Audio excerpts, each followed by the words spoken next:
No demais, irmãos, rogai por nós para que a palavra do Senhor tenha livre curso e seja glorificada como também o é entre vós, para que sejamos livres de homens dissolutos e maus, porque a fé não é de todos, mas fiel é o Senhor que vos confortará e guardará do maligno. E confiamos de vós no Senhor, que não só fazeis como fareis o que vos mandamos. Ora, o Senhor encaminhe o vosso coração no amor de Deus e na paciência de Cristo. Amém. Nós não precisamos, irmãos, conhecer profundamente o idioma do português para saber que a palavra no demais não é o começo de um pensamento, não é o começo de uma frase.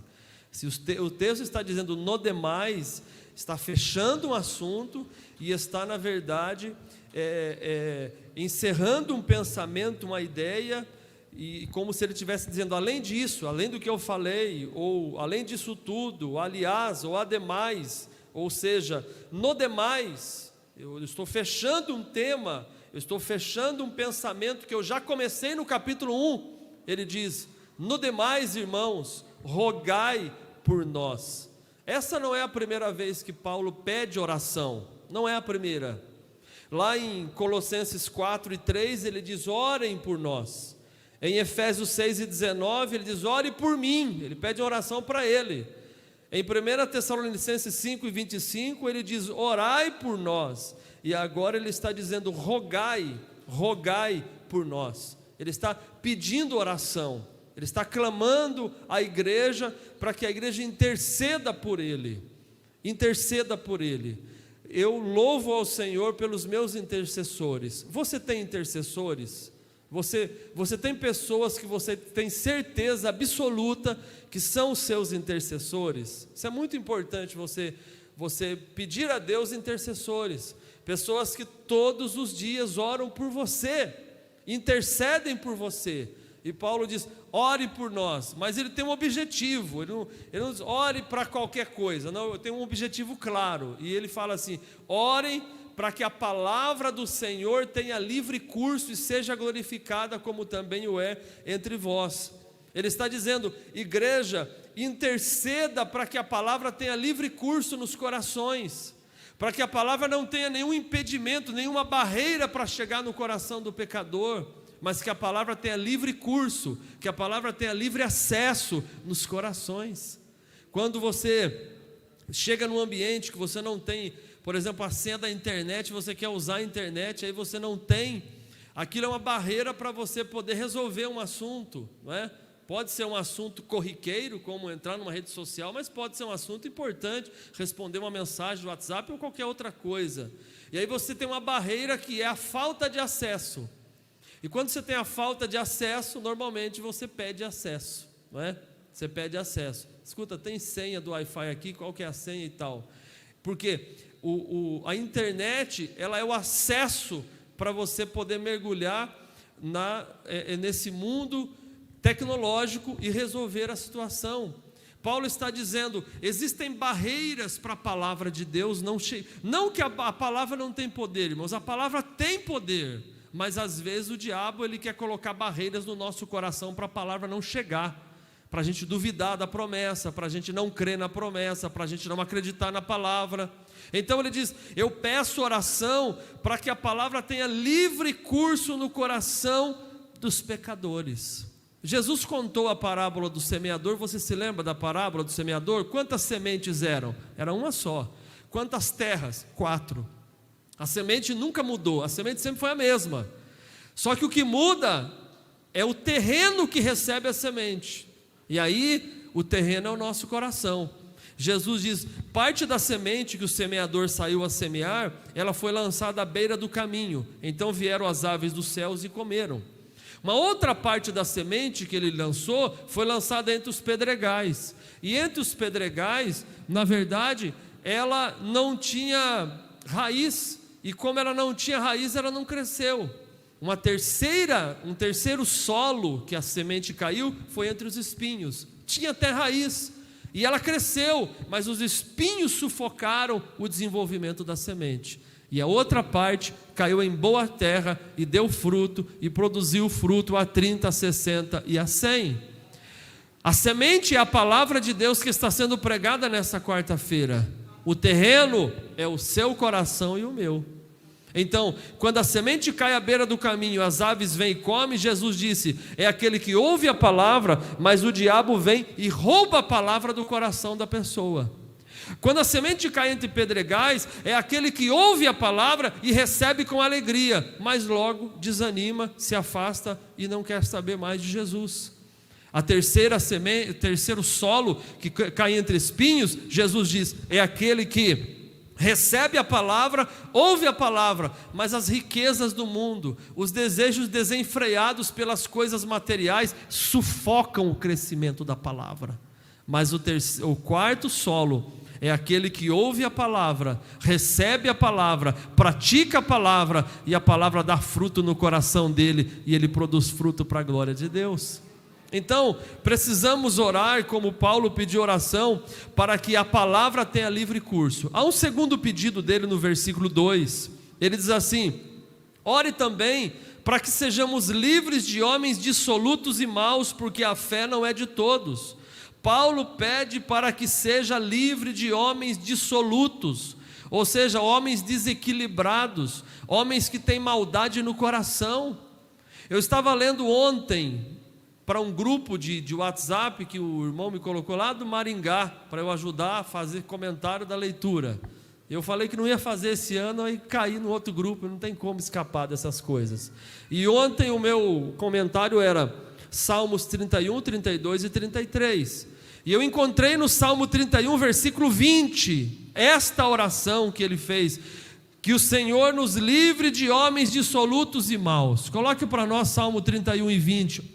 Olha o que diz, o versículo é o 20, irmão Paulo. Isso, obrigado. Olha o que diz: tu os esconderás no secreto da tua presença, dos desaforos dos homens, encobri-los-ás em um pavilhão da contenda das línguas. Preste bem atenção nisso. O texto está dizendo que Deus é o Deus que nos esconde no secreto da presença dEle. Nós estamos escondidos na presença de Deus. Nós estamos escondidos no secreto da presença de Deus. Pastor, é possível o inimigo me procurar em Regente Feijó inteiro e não me achar? É. Deus pode fazer isso, esconder você na presença dEle. Deus pode.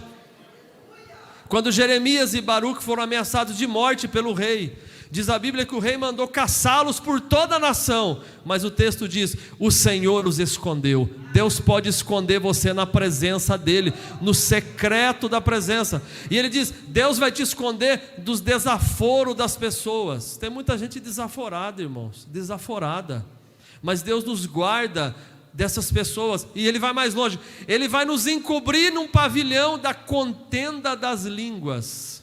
Às vezes, com as línguas malignas, as pessoas tentam armar alguma coisa contra você, armar alguma coisa contra a sua família, armar alguma coisa contra o seu ministério, armar alguma coisa contra a sua vida profissional. Mas Deus está dizendo nessa noite, eu vou te encobrir no meu pavilhão da contenda das línguas, eu vou te esconder no secreto da minha presença, do desaforo dos homens. Você recebe esta palavra nessa noite? É o que Deus está falando. E Paulo diz lá em 2 Tessalonicenses 3 e 2, orem para que sejamos livres de homens dissolutos e maus. E ele fecha dizendo, a fé não é de todos. Em outra tradução, ele diz, nem todos têm essa fé, nem todos têm essa fé. Bom, pastor, se a fé não é de todos, então nem todos vão se converter? Não. Mas então, como é que eu sei quem vai se converter? Você não sabe de nada, nem eu. Então o que eu faço? Prego o evangelho e deixa que o Espírito Santo faça a obra. O nosso papel não é salvar ninguém, o nosso papel é falar de Jesus. A nossa missão é anunciar o evangelho, e Jesus se encarrega de fazer a obra de salvação na vida daquela pessoa. Eu estava assistindo, obreiros, o Luiz Saião, não sei se vocês já ouviram falar, doutor Luiz Saião, é um hebraísta, é um homem de Deus, é um pastor muito respeitado, e ele tem contribuído muito para o evangelho no Brasil. Ele não é assembleiano, pentecostal, mas ele é um grande homem de Deus. E a repórter perguntou para ele, como é que ele se converteu? E ele se converteu, na verdade, fruto de um momento de crise, não é? do divórcio dos seus pais, ele quis tirar a vida, ele era pré-adolescente, mas ele estava no ambiente da casa, e ele lembrou-se de um hino que a mãe dele cantava na igreja, e ele começou no terreiro da casa a balbuciar aquele hino, e naquele dia, enquanto ele cantava aquele hino, o Espírito Santo operou um novo nascimento no coração daquele rapaz. Irmãos, Deus guiou a vida daquele homem, ele foi para a universidade, ele começou a estudar hebraico, e o hebraico para ele era que nem português, ele começou a ter uma facilidade tão grande. Hoje ele é um dos pastores mais respeitados nos idiomas originais da Bíblia, um homem simples, um homem humilde, que tem contribuído tanto para o Evangelho ser expandido no Brasil e no mundo. Ele tem traduzido a Bíblia para indígenas, cujos idiomas não são possíveis de conhecer a palavra, mas agora estão tendo conhecimento da palavra no idioma deles, o idioma da palavra de Deus, a tradução da palavra. Por quê? Porque Jesus Cristo, Ele pode salvar. A fé não é de todos, mas Jesus pode salvar a quem Ele quiser de maneira poderosa. Oh, glória a Deus, eu creio tanto nisso, irmãos. Você crê também? Diga amém. No versículo 3, ele faz uma afirmação agora, ele diz: fiel é o Senhor, que vos confortará e guardará vocês do maligno. Fiel é o Senhor. Deus é fiel, Ele não transgride a sua fidelidade. Deus nunca vai te decepcionar, saiba disso. Deus nunca vai te decepcionar, Ele é fiel. E a fidelidade de Deus, ela resulta no conforto e ela resulta no livramento. Deus está dizendo que Ele tem conforto e Ele tem livramento para as nossas vidas nesta noite. Ele te guardará do maligno. Jesus disse para você orar e vigiar para que você não entre em tentação. Na oração do Pai Nosso, Ele diz para que o Senhor nos livre do mal, não nos deixe cair em tentação, mas livra-nos do mal. Pedro também falou: o diabo, o vosso inimigo, ele anda ao vosso derredor, bramando como um leão, buscando a quem possa tragar. Mas Apocalipse nos diz que Jesus é o leão da tribo de Judá. E se o diabo está ao nosso derredor, Jesus está bem pertinho de nós para nos guardar do maligno. Bendito seja o Senhor. Ele confia que eles farão e continuarão fazendo o que ele está pedindo, versículo 4. Confiamos no Senhor, que não vocês só fazem, como continuarão fazendo o que nós estamos mandando. E no versículo 5, ele diz: ora, o Senhor encaminha o seu coração no amor de Deus e na paciência de Cristo. São duas coisas que ele está pedindo. No versículo 1 ele diz que a palavra tenha livre curso. No versículo 5 ele está dizendo que o amor e a paciência de Deus tenham livre curso no coração de cada um de nós. Ô irmãos, esse amor está derramado sobre nós aqui esta noite. Este amor está derramado sobre a igreja aqui esta noite. Você pode sentir este amor, você pode receber este amor, você pode celebrar por este amor. Este é o amor de Deus. Esta é a maior expressão do amor de Deus, em que Deus enviou o seu Filho ao mundo para morrer pelos nossos pecados. Não existe um pecador tão sujo que esse amor não possa limpar. Não existe um pecador tão profundo que esse amor não possa alcançar. Não existe um pecado tão complicado que esse amor não possa resolver. Não existe uma pessoa tão pecadora que esse amor não possa abraçar. Você pode receber o amor de Deus no seu coração agora. O Espírito Santo está derramando este amor no seu coração nesta noite. Mas ele vai mais longe e diz: na paciência de Cristo. Na paciência de Cristo. Pedro disse, tem gente que diz: o Senhor está vindo, mas por que o Senhor demora? E Pedro diz: não, Deus não demora. Um dia para Deus é como 1000 anos e 1000 anos como um dia. Deus quer que todos venham ao arrependimento, Deus quer que todos cheguem ao arrependimento, Deus quer salvar a todos. É a paciência de Cristo, é o amor de Deus que está nesta noite em funcionamento nesse culto de ensino da palavra. Você pode dizer amém por isso? 2 Tessalonicenses capítulo 3, versículos 6 a 12, acompanhe comigo a palavra, é palavra de Deus e não de homem que você veio ouvir essa noite. 2 Tessalonicenses capítulo 3, versículos 6 a 12, ele diz: mandamos, porém irmãos, em nome de nosso Senhor Jesus Cristo, que vos aparteis de todo irmão que andar desordenadamente, não segundo a tradição que de nós recebeu, porque vós mesmos sabeis como convém imitar-nos, pois que não nos houvemos desordenadamente entre vós, nem de graça comemos o pão de homem algum, mas com trabalho e fadiga, trabalhando noite e dia, para não sermos pesados a nenhum de vós, não porque não tivéssemos autoridade, mas para vos dar em nós mesmos exemplo para nos imitardes. Versículo 10, porque quando ainda estávamos convosco, vos mandamos isto, que se alguém não quiser trabalhar, que não coma também. Portanto, ouvimos que alguns entre vós andam desordenadamente, não trabalhando e fazendo coisas vãs. A esses tais, porém, mandamos e exortamos por nosso Senhor Jesus Cristo, que trabalhando com sossego comam o seu próprio pão. Queridos, nesse segundo bloco desse capítulo, ele está fazendo um pedido não no seu próprio nome. Ele não está dizendo, eu estou pedindo em meu nome, Paulo. Não, ele está dizendo no versículo 6, irmãos, em nome de nosso Senhor Jesus Cristo, ele está pedindo. E qual é o pedido? Aparte-se de todo irmão que anda desordenadamente, e não segundo a tradição que de nós recebeu. Ele está pedindo isso. Se aparte-se de pessoas que estão andando desordenadamente, irmãos. Amar a todos é um mandamento, mas amar a todos não significa concordar com todos. Amar a pessoa não significa concordar com o erro daquela pessoa.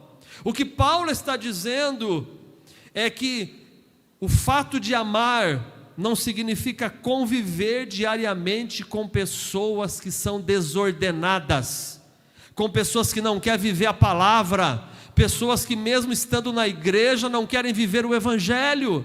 Ele não está dizendo aqui que são ímpios, irmãos. Veja o versículo 6, está lá no Data Show. Irmãos, em nome de Jesus Cristo, aparte-se de todo irmão. Até estranho você olhar esse texto, porque parece que nós deveríamos apartar-se de quem não é nosso irmão, mas existem casos como esse aqui, que há pessoas que a gente precisa manter afastado da nossa vida, da nossa família, do nosso convívio, porque são pessoas tóxicas, são pessoas desordenadas, descontroladas com a vida e com a língua. Que o Senhor nos guarde, irmãos, e que nós não sejamos, que nós sejamos irmão da primeira linha, não irmão da terceira lá no texto, que tem dois irmãos lá, o da primeira linha e o da terceira. O da primeira está tranquilo, o da terceira está complicada a situação dele, porque o irmão da primeira está recebendo uma ordem de Deus, mas aquele irmão que aparece na terceira linha é aquele irmão que Paulo diz, você precisa se afastar dessa pessoa ou dessas pessoas, mas ele justifica o pedido no versículo 7, porque vós mesmos sabeis como convém imitar-nos, pois que não nos houvemos desordenadamente entre vós. Ele está dizendo que a igreja imite o meu modo de viver, e não é um modo desordenado. Paulo já tinha falado isso em Efésios 5:1, dizendo, sede imitadores. Em 1 Coríntios 11:1, ele diz, sede meus imitadores como eu sou de Cristo. E aí, ele diz no versículo 8, nem de graça comemos o pão de homem algum, mas com trabalho e fadiga, trabalhando noite e dia, para não sermos pesados a nenhum de vós. Ele está dizendo para a igreja que ele não quis ser pesado para as pessoas, ele não quis, ele se esforçou no trabalho para que não fosse pesado. O fato é que Paulo, ele fazia tendas. As tendas que ele fazia eram tendas usadas pelos soldados romanos. Os soldados iam para muitas guerras, então eles levavam essas tendas para montar tendas nos lugares de batalha, para passar a noite, para dormir. E Paulo, em algumas igrejas, ele trabalhava secularmente, além de trabalhar na obra. E era o caso da igreja em Tessalônica. Ele está dizendo, existem pessoas que estão rondando a cidade de Tessalônica e rondando a igreja de Tessalônica, dizendo que se Jesus vai vir mesmo, abandona o emprego, não precisa fazer nada, é só esperar Jesus voltar. Estava acontecendo isso lá. Existiam outras pessoas que estavam achando que ministério era cabide de emprego, porque tem gente que acha que é. Bom, eu não tenho nada que fazer na vida, então vou ser pastor. Eu não presto para mais nada, então vou pastorear. Pelo amor de Deus, irmão. Ministério pastoral não é a última opção, não.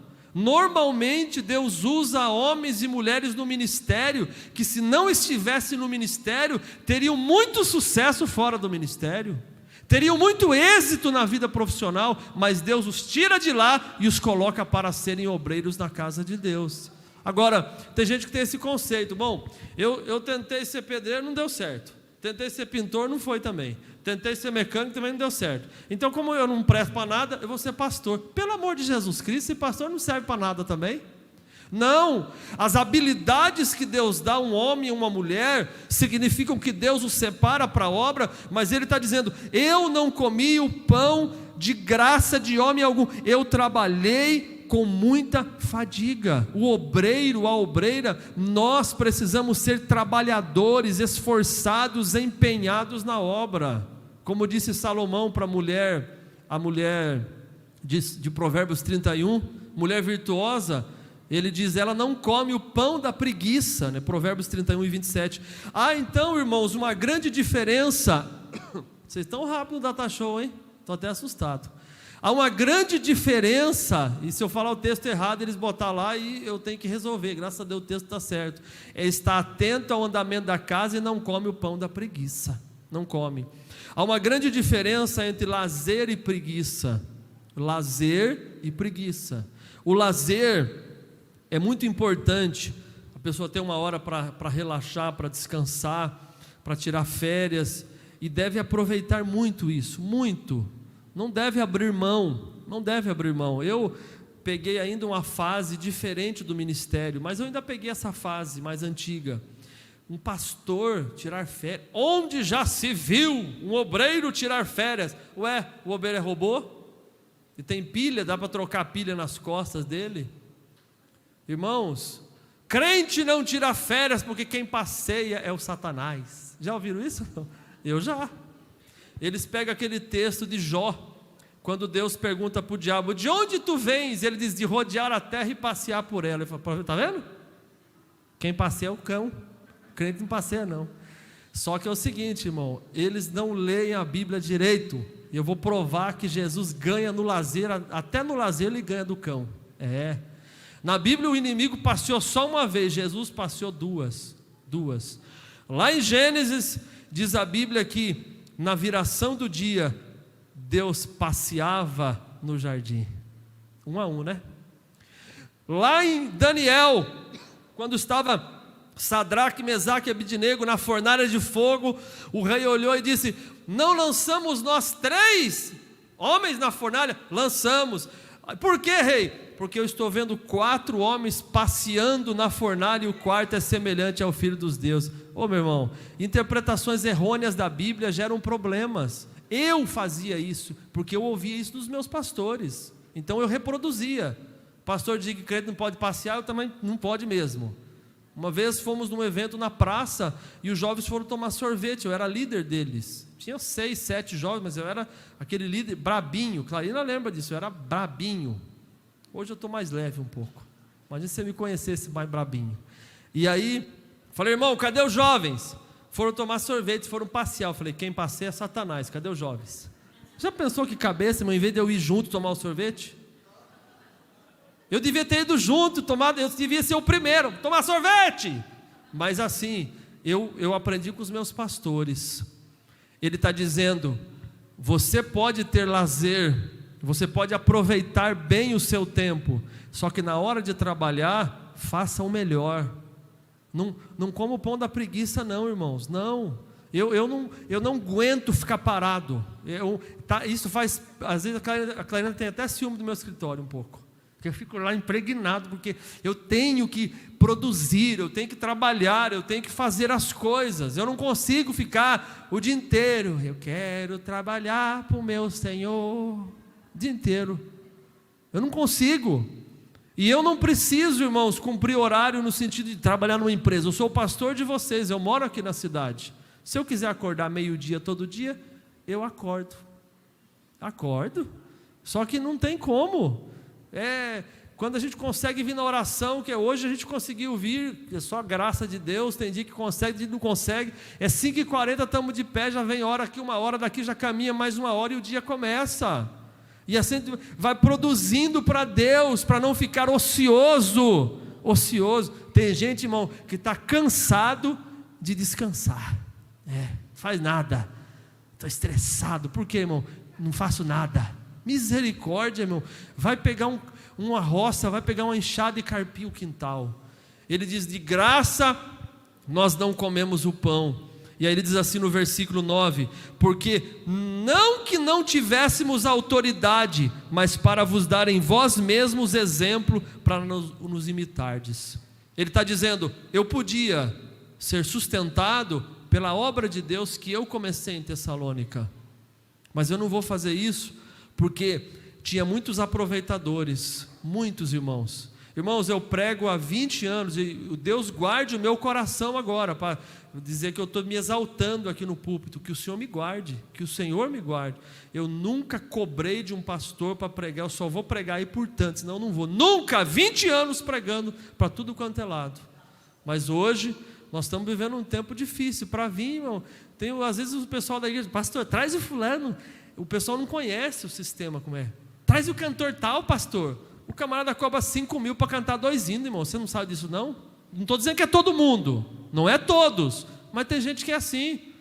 Eu já trouxe cantor que, pastor, o senhor me perdoa, de manhã eu não canto. Por quê?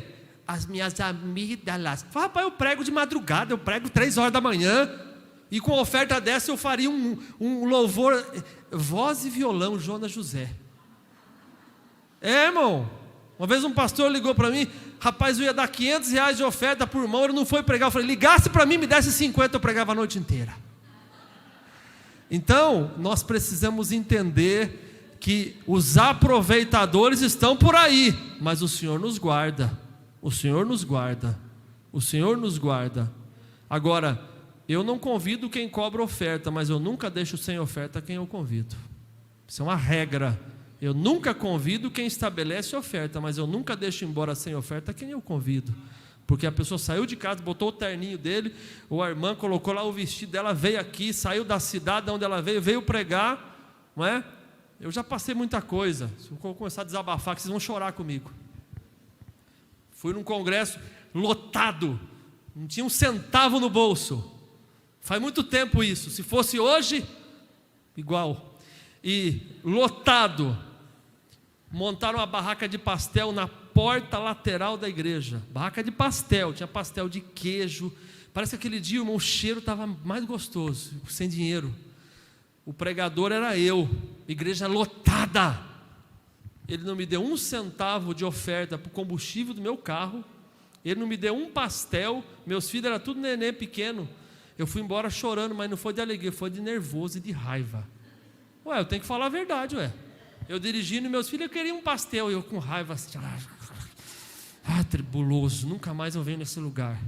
Eu estava nervoso, irmão, eu era o pai. Você vê um filho querendo um pastel, o camarada me convida para pregar, não me dá R$1 de coisa, não dá nem um pastel para os meus filhos. Se fosse hoje, seria diferente. Meu irmão, pastel para a galera toda aqui, ó. Eu quero de queijo. Você quer de quê, meu amor? Frango para ela aqui. Sai fora, rapaz. Quem me entende, diga amém. Ainda bem que vocês me entendem, que a vida não é fácil não, gente. Dá até um suador.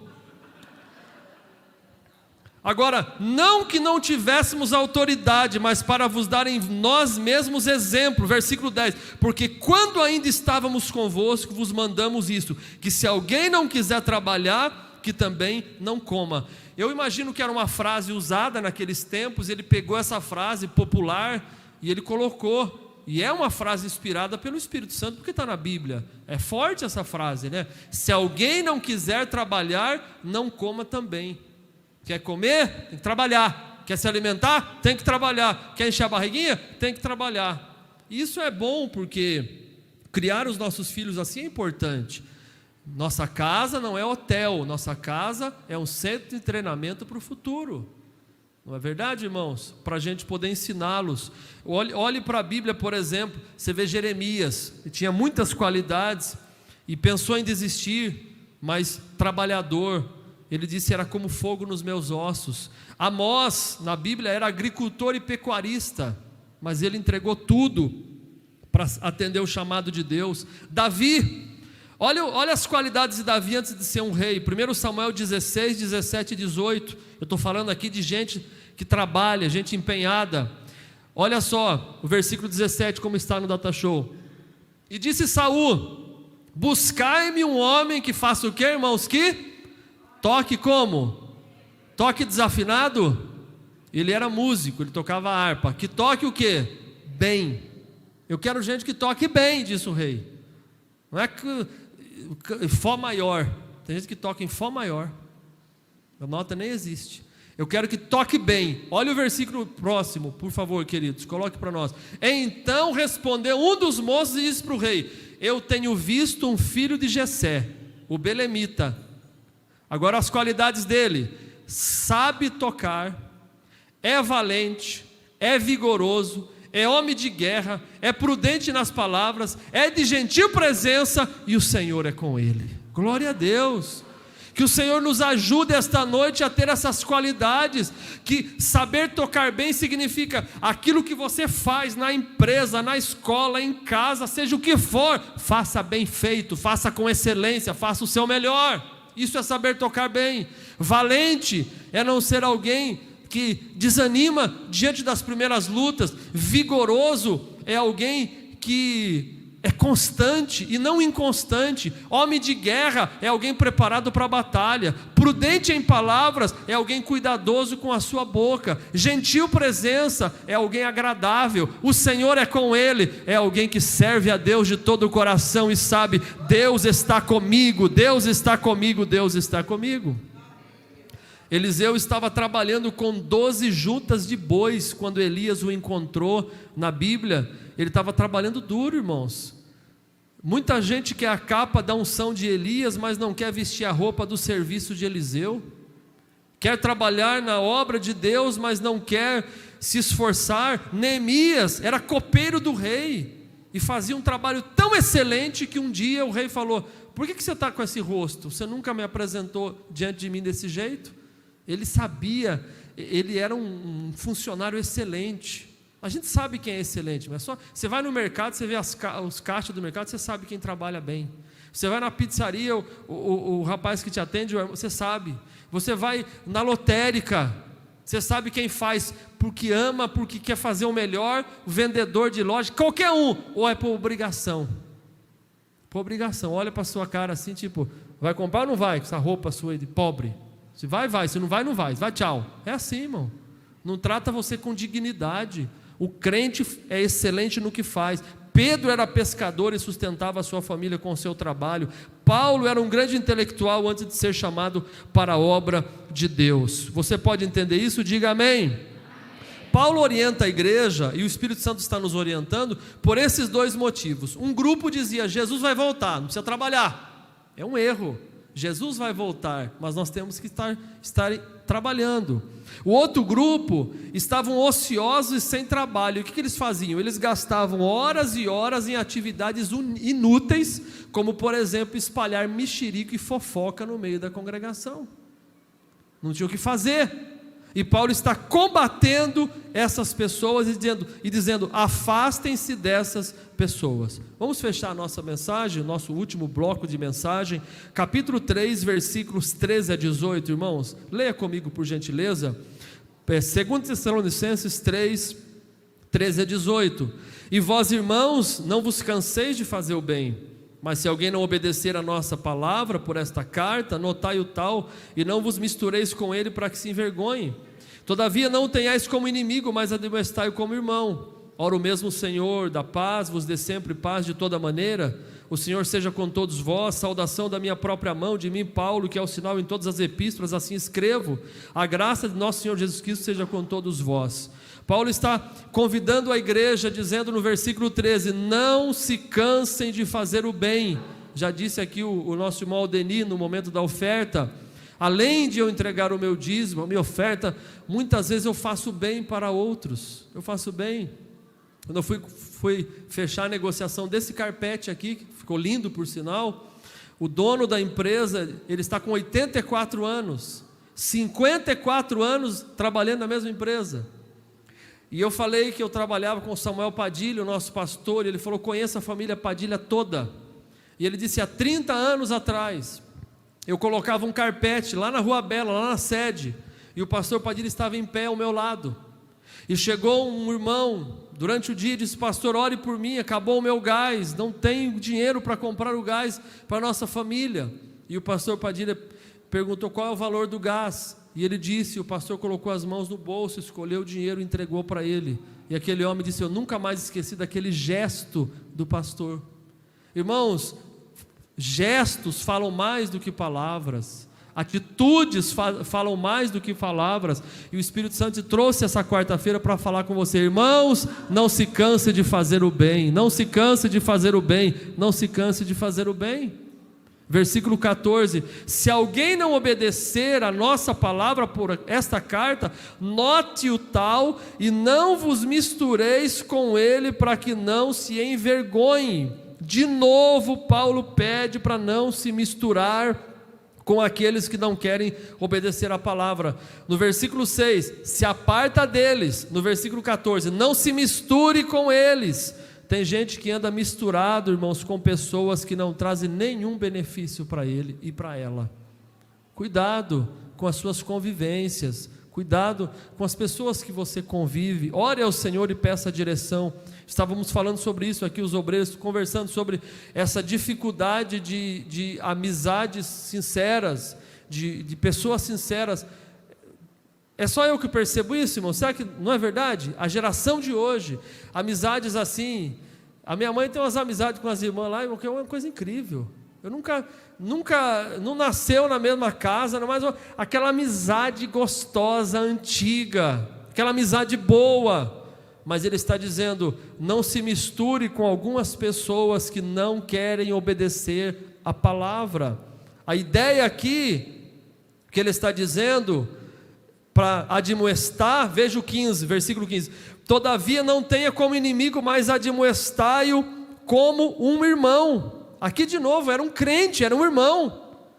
O do versículo 6, era um irmão da igreja, que ele diz: aparta-se de alguns deles. Do versículo 14 também era um irmão, que diz: não se misture com ele. Mas o que ele estava dizendo é: cuidado para você não olhar só o versículo 6, se apartar, o versículo 14, não se misturar, e esquecer do versículo 15, não ter como inimigo.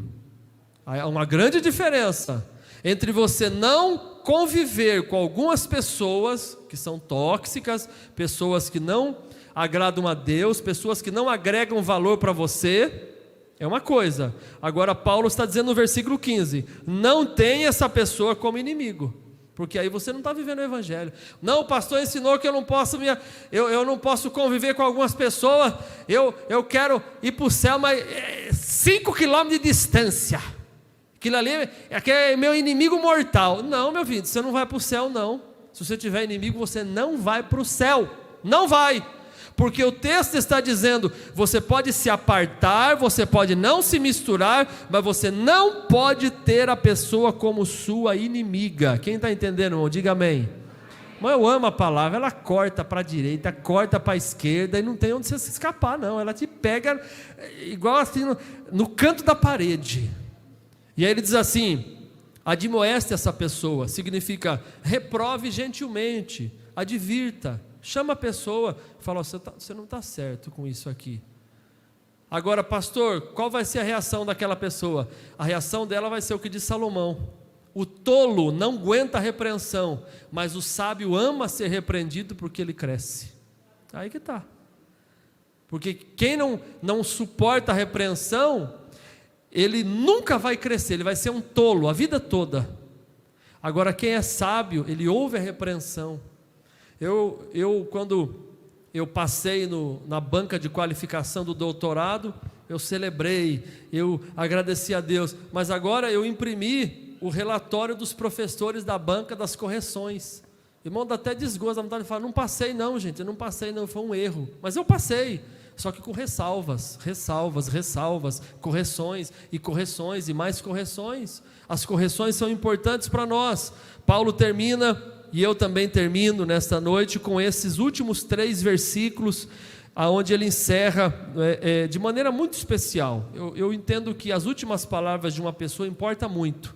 A pessoa, por exemplo, que ela ou vai viajar, ou até algumas até vão falecer e tal, e elas dizem as suas últimas palavras são muito importantes. As últimas palavras de Paulo importam muito para nós. Vejamos, a primeira lição: a paz que precisamos vem do Senhor da paz. Versículo 16, a paz que precisamos vem do Senhor da paz. Leia em voz alta o versículo 16 para mim, igreja, vamos lá, 1, 2, 3, ora...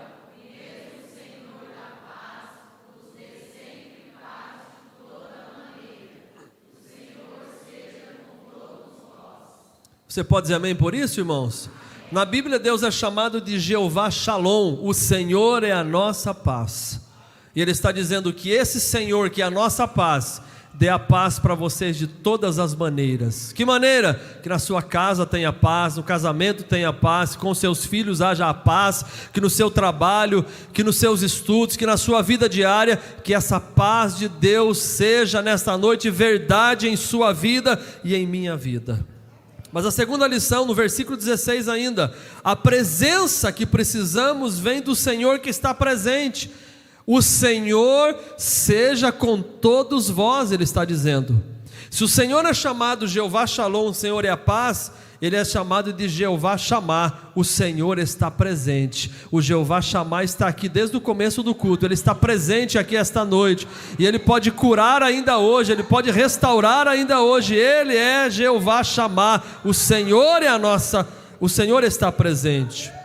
A terceira lição no versículo 17 é: se a paz que precisamos vem do Senhor da paz, e a presença que precisamos vem do Senhor que está presente, a comunhão que precisamos vem do Senhor que capacitou o apóstolo Paulo. Versículo 17 ele diz: saudação da minha própria mão, de mim Paulo, que é o sinal em todas as epístolas, assim escrevo. Paulo está dizendo: sintam a minha comunhão, sintam a minha amizade, sintam o meu pastoreio, porque eu estou escrevendo da minha própria mão, esse é o meu sinal, eu, Paulo, estou escrevendo. Esta é a comunhão que precisamos ter uns com os outros, a paz que Deus tem, a presença que Deus tem, a comunhão que Deus tem, mas em último lugar, a graça que precisamos. Oh, meu irmão, minha irmã, se a paz que precisamos vem do Senhor da paz, se a presença que precisamos vem do Senhor que está presente, se a comunhão que precisamos vem do Senhor que nos capacita,